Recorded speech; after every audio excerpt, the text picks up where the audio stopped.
올 고택에서 듣는 인문학 강좌 167번째는 이승종 선생님 모시고 무생명 살림 하나됨 접화군생 이런 주제로 마련하게 되겠습니다. 저는 연구공간 8캐널의 이이화라고 합니다. 반갑습니다.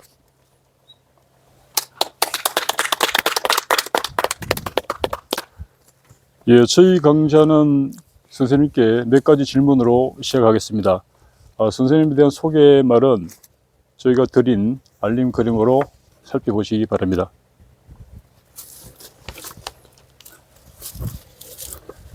선생님 먼 길 고맙습니다. 네, 반갑습니다. 예. 선생님께 몇 가지 질문을 준비했습니다. 제가 역사 학도인데요. 철학 분야의 심오한 글들을 참 범접하기가 쉽지 않았습니다. 그래서 일상 속에 있는 소소한 질문 몇 가지로 선생님께 여쭤보도록 하겠습니다.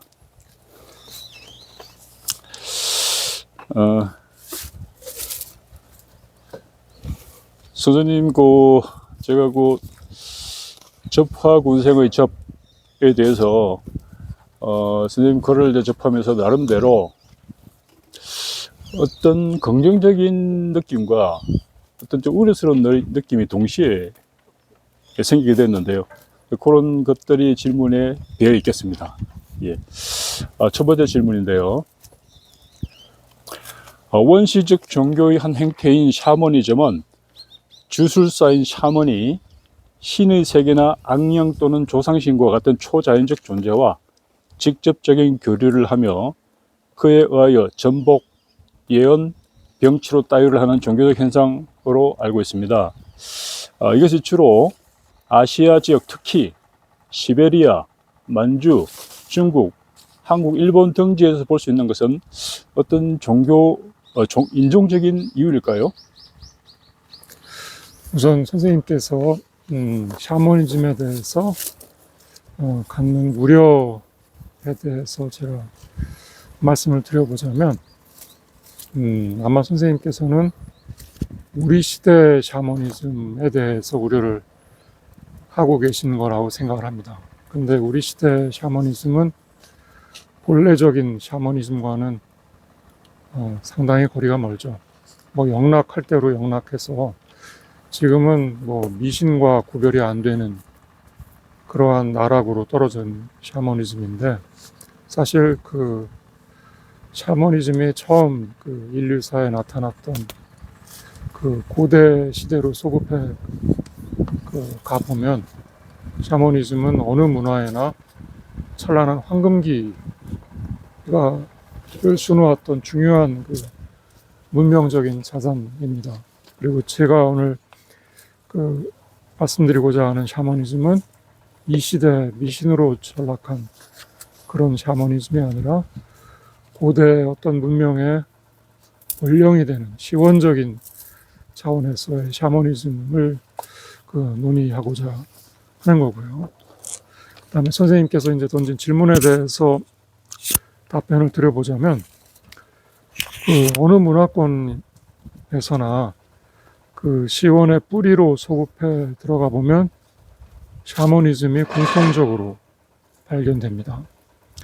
다만 보존과 전승의 양상에서 차이가 있을 뿐이죠. 한국, 중국, 일본의 세 나라를 예로 들라고 하면 한국과 일본이 중국보다 샤머니즘의 영향력이 더 강했다고 할 수 있겠습니다. 중국의 경우에는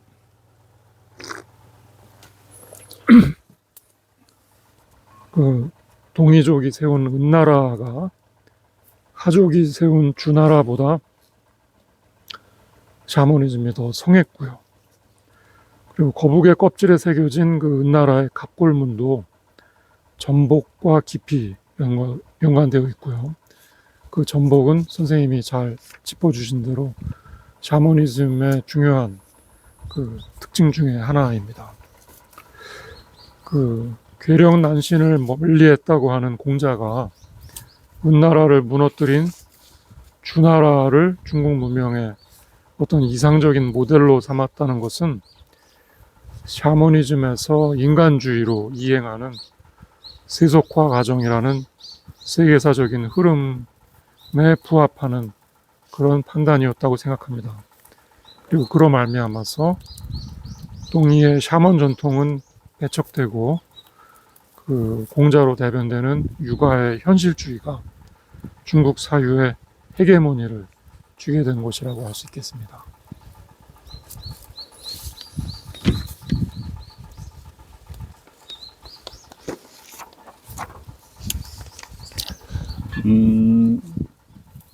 그렇게 시베리아, 만주, 중국, 한국, 일본 등지에서 이제 집중적으로 어떤 이런 샤머니즘이 주로 나타나는 것은 그 지역을 대표하는 인종적인 특징과 관계가 있는지요? 글쎄요, 저는 인종적인 특징이라기보다는 보존이 잘 된 편이라는 그런 생각입니다. 즉 어느 문화권에나 샤머니즘은 다 그 문화권의 태동기에 존재했었는데 그게 얼마나 보존이 되고 계승이 되었느냐 하는 그런 문제가 저는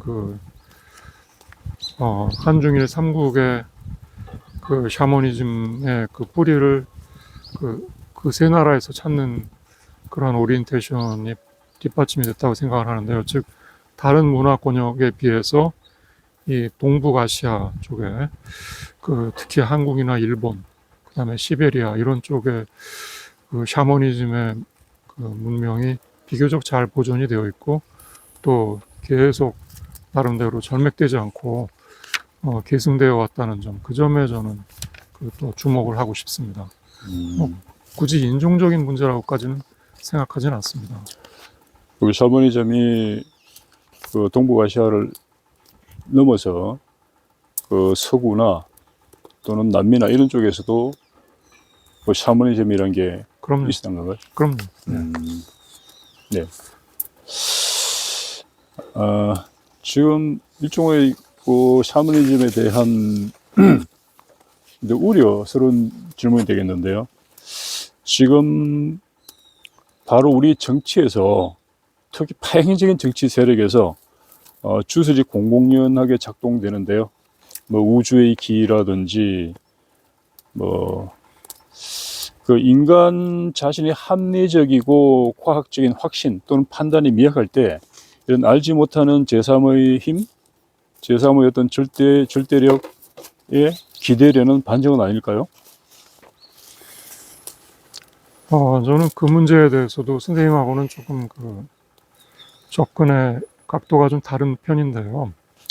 저는 샤머니즘의 흔적이라는 게 사춘기의 성인식, 이니시에이션 세레모니라고 하죠. 그런 거하고 무관하지 않다고 생각을 합니다. 즉 고대 사회에는 청소년으로 하여금 성인식이라는 충격적인 체험을 통해서 성숙한 인간으로 거듭나게 하는 그러한 계기를 마련했었습니다. 즉 부모의 동의하에 청소년을 납치해서 그 멀쩡한 이빨을 갑자기 뽑는다거나 옆구리를 창으로 찌른다거나 혹은 외딴 곳에 잡아 가두어 놓는 그런 방식으로 성인식이 진행되곤 했죠. 근데 이제 이러한 성인식의 포인트는 이런 혹독한 어떤 시련을 줌으로 말미암아서 청소년이 부모의 품 안에서 크면서 자연적으로 형성하게 된 자기중심주의, 개인주의를 벗어나서 세상에 자기보다 더 큰 힘과 질서가 있음을 깨닫게 되고 그로써 공동체의 당당한 성원으로서 후연지기를 갖추게 되는 거죠. 저는 샤머니즘에서 보이는 접신현상이라는 것도 자기보다 더 큰 힘과 질서를 받아들인다는 점에서 성인식의 연장선상에 있다고 저는 여겨집니다. 그리고 현대사회에서 비록 성인식이나 샤머니즘은 사라졌지만 그래도 사춘기라는 그 시기는 남아있죠. 그리고 그 사춘기 때, 어떤 청소년들은 파국으로 그 자신이 내몰리는 그런 혼란과 방황을 겪게 됩니다. 제가 즐겨서 그 수업 시간에 학생들하고 토론하고 하는 그 카프카의 변신이라는 작품이 이거를 잘 우화적으로 묘사한 작품이라고 생각을 하는데, 그 멀쩡한 그 사람이 자고 일어나 보니까 벌레로 변한 자기 자신을 발견하고 엄청난 혼돈과 그 고통에 빠지게 되는 이런 충격적인 탈바꿈을 문학적으로 잘 형상화하고 있는 작품인데요. 저는 사춘기의 이러한 실존적인 방황이 그 샤머니즘에서 말하는 접신의 현상과 그 괴를 같이 하는 그 연장선상에서 이해할 수 있는 현상이라고 봅니다. 즉, 엄습하는 거대한 힘에 자기 자신을 내맡겨서 이를 고유화해내면서 청소년은 비로소 온전한 인간이 되는 그런 어떤 휴먼 드라마의 한 그 중요한 그 세그먼트가 사춘기이고, 그 사춘기 때 겪게 되는 방황과 혼란, 그 다음에 성장통, 이런 것들이 샤머니즘에서 강조하는 접신현상의 하나의 흔적이라고 생각을 합니다.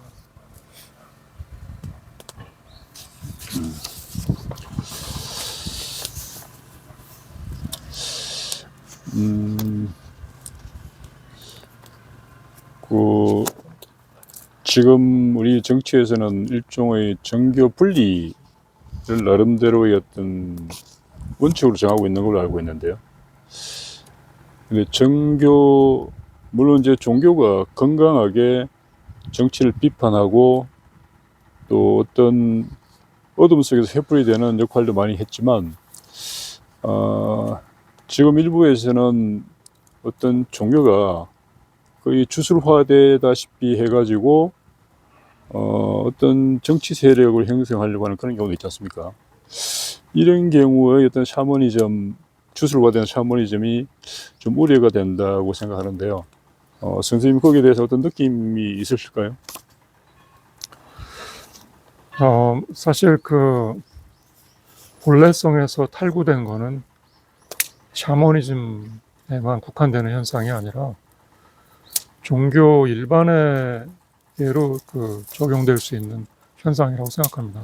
사실 현대 사회에서의 종교는 글쎄요, 제가 보기엔 일종의 서비스업처럼 그 변모해서 사람들의 소망을 그 대리해서 뭐 예컨대 자녀가 좋은 대학에 입학할 수 있도록 그 하느님께 기도를 해주는 그런 구복적인 종교, 아니면 선생님께서 잘 짚어주신 대로 정치와 결탁해서 어떤 종교의 본연에서 크게 벗어난 그런 어떤 세력화의 어떤 일종의 뭐랄까요, 도구? 뭐 이런 것으로 이렇게 남용되는 거 볼 때는 저도 좀 그 개탄할 만한 상황이라고 생각을 합니다. 즉, 현대의 어떤 종교인들이 그 서비스업에 종사하는 서비스맨과 잘 구별이 되지 않는 정도로 어떤 종교가 영성을 잃어가고 사람들의 어떤 세속적인 욕망과 영합하는 그런 현상을 볼 때 착잡하기 이를 데 없죠. 원래 종교라는 말은 마루종자에 가르칠 교자, 세상에 으뜸이 되는 그런 가르침이 되어야 하는데, 시대가 워낙 그 영성을 잃어가다 보니까 종교도 그거에 편승해서 세속화의 과정을 걷고 있다는 생각이 듭니다. 네. 샤머니즘을 뿌리로 하는 접화 군생의 접이 2025년 눈부신 현대과학과는 어떤 관계인지가 궁금한데요. 이 현대과학과는 태생에 어긋나는 충돌적 요소인지 또는 사각지대를 돕는 보완적 요소인지 이렇게 질문해도 질문이 될지 모르겠습니다. 저는 선생님하고는 반대로 그 생각을 합니다. 즉, 샤머니즘을 논하는 그 제 논문에서 그 전반부는 현대 과학이 그 대화의 파트너로 들어옵니다. 즉, 샤머니즘이 강조하는 접이라는 어떤 맞물림, 접신할 때 접하군생의 접이 제가 그 주목하는 샤머니즘의 중요한 방법론인데, 이 접에 해당하는 자연과의 맞물림이 없이는 과학도 성립할 수 없다는 것이 제가 오늘 발표하고자 하는 그 글의 그 전반부의 핵심 사항입니다. 즉, 관찰자와 관찰 대상을 분리할 수 없다는 현대 과학의 가르침은 접의 중요성을 오히려 환기시켜 준다고 저는 봅니다. 다만 현대 과학에서의 접은 측정과 같이 양화, 즉 퀀티피케이션이 가능한 그런 수준에 머무는 데 반해서 철학을 비롯한 인문학이 지향하는 접은 질적인 하나됨이라는 점에서 차이가 있는 거죠. 즉 과학은 여전히 그 양적인 접, 즉 측정의 문제 방향 잡혀 있고요. 인문학 혹은 철학에서의 접은 그것과는 달리 질적인 변용에 또 방점이 찍혀 있다고 할 수 있습니다. 그리고 제가 오늘 그 강조하고자 하는 접의 체험은 그 하이데거가 말하는 존재 체험하고도 일맥상통합니다. 그런 체험이 없는 사상가나 예술가의 사상이나 예술은 그냥 신변 잡기를 형상화하는 데서 벗어나기 어렵다고 판단이 됩니다. 즉 위대한 사상가나 위대한 예술가는 신들린 사람이고, 그들의 사상과 예술 작품은 그들이 지어낸 게 아니라 그들이 겪은 접의 체험에서 우러나온 것입니다. 이런 맥락에서 위대한 교향곡 작곡가인 구스타프 말러나 팝음악으로 노벨 문학상을 얼마 전에 수상한 밥 딜런은 자신들의 음악에 대해서 그거는 자기들이 작곡한 게 아니라 작곡되어진 것이라고 말한 바가 있는데, 그거는 역시 그들이 그 접의 체험을 통해서 그 겪은 어떤 그 신적인 영감, 이런 것에서 자기들의 음악이 우러나왔다는 것을 이런 식으로 표현한 게 아닌가 싶습니다. 저는 그 말러나 밥 딜런이 음악을 작곡한 게 아니라 자기들의 음악은 작곡되어진 것이라고 그 인터뷰를 하는 그 부분을 접하면서 제 나름대로 어떤 작지만 나름대로의 어떤 깨달음이 왔습니다. 역시 제가 생각한 바대로 위대한 예술가는 그런 어떤 접신의 체험, 신들림의 체험이 있어야지만 그 위대한 작품이 나오는구나 하는 것을 다시 한번 그 뒷받침해주는 그런 계기였습니다.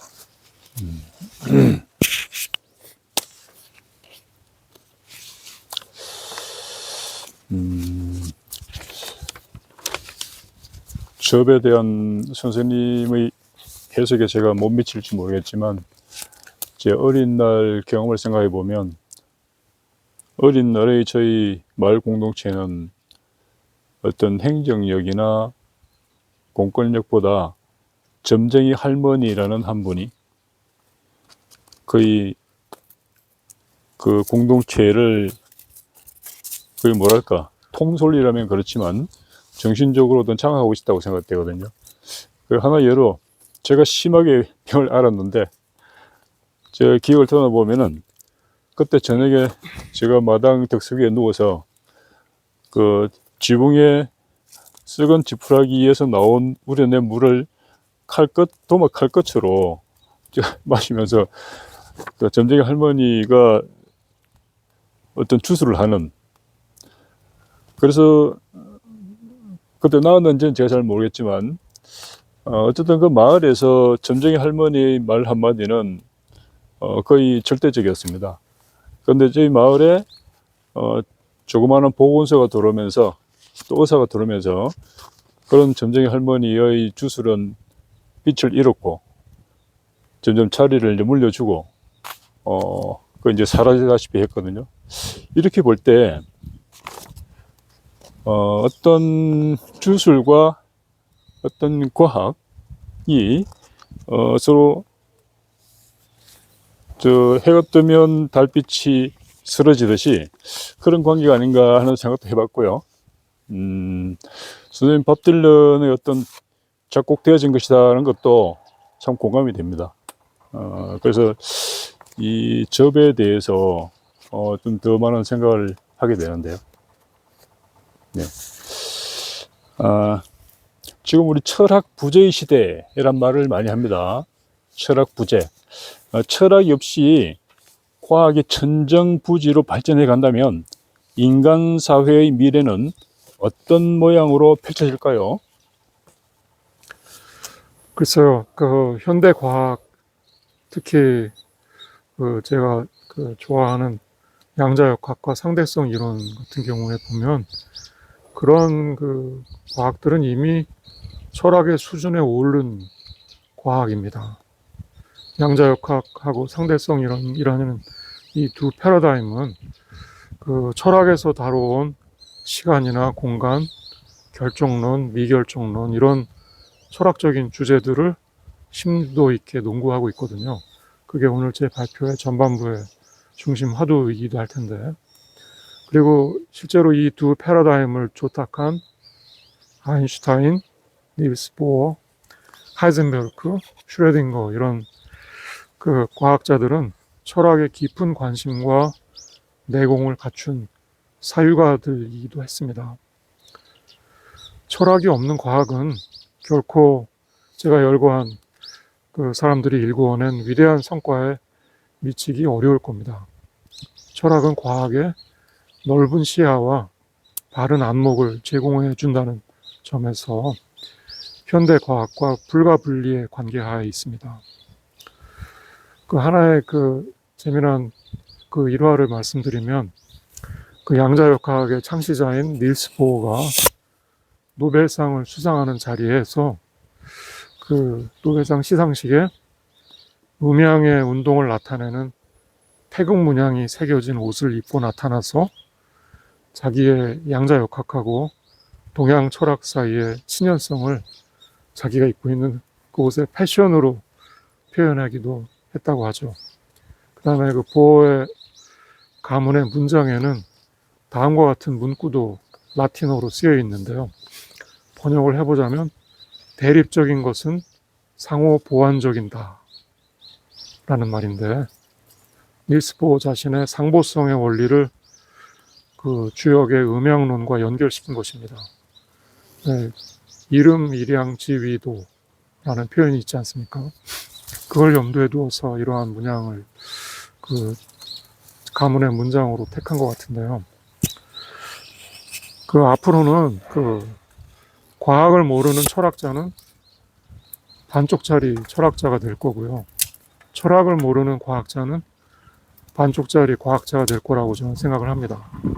그리고 그 반쪽만 가지고는 아마 미래에는 큰 성과를 내기는 어렵게 될 거라고 저는 내다봅니다. 선생님, 지금 이제 과학 하면은 지금 현 세대의 가장 큰 또는 가장 긴급한 화두가 AI인데요. 챗 GPT를 보더라도 그야말로 기절초풍할 정도로 AI의 발전 그 정도가 인류학에서는 이러다가 인류가 어떤 멸종을 가져오는 것이 아닌가라는 생각도 하고, 그래서 지금 선생님께서 말하시는 과학이나 철학은 인간의 과학이나 인간의 철학이지 않습니까? 그런데 인간이 만드는 AI에서 인간을 벗어난 AI가 어떤 철학까지 적용될 수 있을까요? 그 AI에? 그럴 때도 이 과학과 철학이 선생님 말씀대로 서로 어떤 상보적인 관계가 될지 그 점이 좀 궁금합니다. 우선 AI를 잘 사용을 하면서도 그 AI가 사람을 압도할지를 우려하는 그런 목소리는 제 생각에는 마치 그 식민지 시대 그 식민지 사람들을 수탈하고 그 노예처럼 부려먹으면서도 이 노예들이 반란을 일으키지는 않을까 하는 그런 우려를 갖는 태도가 이렇게 오버랩이 되는데요. 왜냐하면 사람들은 AI를 그냥 도구로 머물러 있기를 바라는 거잖아요. 사람을 도와주는 도구로. 근데 AI는 도구로서의 어떤 기술에만 그칠 것 같지는 않습니다. 저는 그 약간 생각의 방향 전환을 해서 그 AI의 출현은 지구에 외계인이 나타나는 거에 버금가는 놀라운 현상이라고 생각을 합니다. 사람과는 다른 방식의 사유 구조를 가지고 있거든요. 물론 아직까지는 사람이 짜 넣어준 대로 일을 수행하는 그러한 도구적인 수준에 머물러 있지만 그 AI가 또 모르죠. 사춘기를 겪거나 어떤 나름대로의 어떤 영감을 통해서 다른 어떤 인텔리전스로 거듭나면서 그 AI와 사람이 지금처럼 뭐를 해줘 하면은 그 일을 수행을 하는 그러한 차원을 넘어서서 사람과 AI가 어떤 철학의 주제를 놓고 심도 있는 토론을 하고 서로 배우고 하는 그런 시대가 저는 왔으면 합니다. 사람끼리 하는 철학은 어떤 사람이라는 그 종의 한계를 벗어날 수 없을 텐데 그 AI가 어떤 브레이크스루를 만들지 않을까 싶은데요. 그러려면은 AI의 디자인부터 저는 바뀌어야 된다고 생각합니다. 지금까지는 철저하게 사람의 어떤 사람이 하고자 하는 어떤 타스크에 최적화된 방식으로 디자인을 해서 부려먹는 그런 건데요. 그거를 하나의 사람과 동등한 어떤 인격체로서 대할 수 있는 날이 저는 왔으면 하고 바라고요. 그 다음에 그런 날에 대한 여러 우려들, 이러다 사람이 잡혀먹는 게 아닐까, AI가 사람을 부리게 되는 건 아닐까 하는 그런 문제들은 또 그때 가서 생각해봐야 될 문제이고, AI의 어떤 거침없는 성장을 어떤 인위적인 제한을 두어서 막는다는 것은 저는 썩 바람직하지는 않다고 생각합니다. 네. AI가 AI들끼리의 철학적인 토론, 대단한 상황이 될 것 같습니다. 또 선생님, 이제 질문 하나만 더 드리겠습니다. 어우러져 무생명과 함께 성장함으로 해석할 수 있는 김부식이 삼국사기에서 인용한 최초의 날랑 비서의 접하군생은 대륙을 건너 이어지는데요. 우리는 땅의 한 부분이고 땅은 우리의 한 부분이다라고 연설한 인디언 시애틀 추장의 말에서도 대사로 납니다. 무생명, 만물과 소통코자 한 이들 인종은 과학을 들고 들어온 서구의 인종들에게 멸족되다시피 했는데요. 이제 그 서양 철학 또는 서양 정신이 어떤 한계에 도달하지 않았나 하는 느낌입니다. 그렇다면 이 창백한 푸른점 지구별 인간종의 비관적이지 않은 미래를 위해서 한계에 도달한 그 서구의 철학 정신을 대신할 수 있는 철학이나 정신은 다시 동양에서 찾을 수 있을까요? 동양의 어떤 철학이나 정신이 그럴 수 있을까요? 예, 서양 사람들이 동양에 대해서 갖는 이해는 우리가 예상하는 거하고는 달리 상당히 피상적입니다. 동양이 이해되는 그런 날은, 특히 서양 사람들이 동양을 이해하는 날은 아직도 좀 멀지 않았나 하는 생각이 드는데요. 물론 소수의 성각자들은 서양에도 있겠지만 서양 사람들은 동양을 여전히 자기 나름의 오리엔탈리즘의 입장에서 그 어프로치를 하는 경향이 있고요. 근데 그보다 제가 안타까운 거는 이 동양의 유산이 동양 사람들에게도 낯선 그냥 거의 감춰져 있는, 사장되어 있다시피 한 그런 상황이 이제 동양인인 저로서 굉장히 안타까운 거죠. 이 무궁무진한 자원을 그대로 다 그냥 밑에 묻혀두고 뭐 K-팝이나 K-푸드 이런 그 직물적인 것을 가지고 동양을 어필한 걸 볼 때는 이 동양의 사유는 언제나 그 현대화 접목시켜서 그 인류에게 이바지하는 그런 철학으로 거듭날 수 있을까 하는 그런 안타까움이 있습니다. 근데 이런 그 저의 어떤 희망사항이 실현되기 위해서는 한편으로는 동양의 지적인 유산이 절맥되지 않도록 잘 보존하고 그 계승되어야겠죠. 후속 세대에 그 동양의 사유와 문화의 유산을 잘 계승시켜 주는 게 저희 세대의 중요한 책무라고 생각을 합니다. 그리고 다른 한편으로는 그 이러한 그 동양의 무궁무진한 지적인 유산을 이 과학기술 문명 시대에 걸맞게 업데이트하는 작업도 필요합니다. 동양의 지적인 유산을 그냥 훈구학적인 방식으로 경전엔 이렇게 쓰여 있어라는 방식으로는 어필하기가 곤란하죠. 심지어 경전도 시대에 걸맞게 다시 쓸 수 있는 그런 어떤 열린 태도가 필요합니다.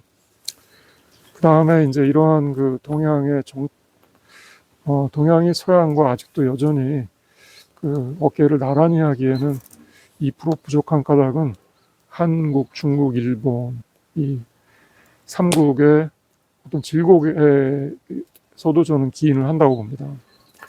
즉 한국, 중국, 일본이 다가올 미래를 그 태평양 시대를 선도하기 위해서는 각자의 질곡으로부터 빨리 벗어나야 된다고 생각을 하는데, 제가 말하는 이 한중일 3국에 드리워진 각자의 질곡이란 요약해서 말씀드리자면 한국의 경우에는 사대주의, 그리고 중국의 경우에는 중화 패권주의, 그리고 일본의 경우에는 제국주의, 이런 게 이제 제가 목격하는 그 저 세 나라에 드리워진 질곡의 정체입니다.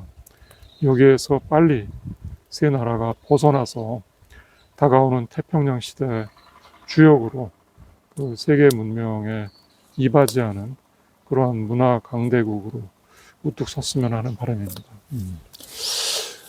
그 저희 몇 년 전에 모신 문학평론가 선생님 한 분은 지금 가만히 세상을 들여다보면은 세상이 망해가는 것 같다라고 말씀하셨거든요. 이 망해가는 세상을 살릴 수 있는 구원타자로 스님께서 가장 절실한 어떤 철학이라고 한다면은 어떤 것을 들 수 있을까요? 동양이건 서양이건? 이게 망해간다는 건 생명력이 고갈되어 간다는 그런 뜻이겠죠. 생명력이 고갈되어 가는 이 시대에 생명력을 제고하는 철학이 이 시대를 구원할 수 있는 철학이 되겠죠. 그 다음에 저는 그러한 생명력을 제고하는, 살리는 철학의 어떤 근원적인 본래성을 접하군생에서 찾으려 했습니다. 자연스럽게 오늘 제가 발표하고자 하는 주제로 이어지는데요. 접하군생이야말로 친생명적인 철학의 어떤 본래적인 모습이라고 생각합니다. 네. 올해도 그야말로 밥벌이와는 직접적인 관계가 없는 철학과를 지망하는 젊은 청춘들 참 고맙습니다. 네, 선생님 계신 학교의 제자들도 철학과 한 40몇 명 있다고 그러셨죠? 네, 참 박수를 보내고 싶습니다. 선생님, 그러면 접하군생이 참 기대되는데요. 그러면 강좌에서도 저 말씀 여쭤 듣겠습니다. 네, 감사합니다. 고맙습니다. 저 말씀 고맙습니다. 예, 그러면 잠깐 차 한잔하고 선생님 강좌로 이어지도록 하겠습니다.